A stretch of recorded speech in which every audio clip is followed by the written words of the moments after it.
আচ্ছা ঠিক আছে, আইতো আল্লাহ আল্লাহ গোসাল ইমাম সাহেব দেখতে। এই বেটা গোসাল ইমাম সাহেব আইতাছে। দৌড়া তোর আরেকটা দিন পায়া লই, তোকে খবর আছে।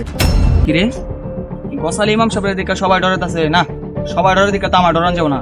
হ্যাঁ যারা ডরায় আমিও তারা ডরে, হ্যাঁ ডরলে আমার হইব না, হ্যাঁ ওনার কাছে আমি যাবো। তোর আরেকদিন খুঁজা পাই। ওই গোসাল ইমাম সাহেব খারান, আজকে আপনার সাথে আমার একটা কথা আছে। তোর তো সাহস কম না, তুই আবার আমার পিছন দিয়ে ডাক দিছস। এনে আমার সাহসের কি হলো? এলাকার পোলামান ভিতু দেখে আপনার ডরা, আমি কি ভিতু? আপনার ডরামু, আপনার যারা ডরান আমিও তারা ডরাই। তুই কি কইতেছস? আমি আবার কারে ডরাই? আপনার যেন কারে ডরান আমি তো সব দেখছি, তাহলে শুনেন। তাহলে তো সব শুনলে হবে আপনার নাকি? না ভাই, তুমি কথাটা ঠিকই বলেছো। আমাদের সব মুসলমানের উচিত আল্লাহকে ভয় পাওয়া। না ভাই, তুমি আমার ভুলটাকে বুঝাই দিছো, আমি আর কাউকে ভয় দেখাবো না।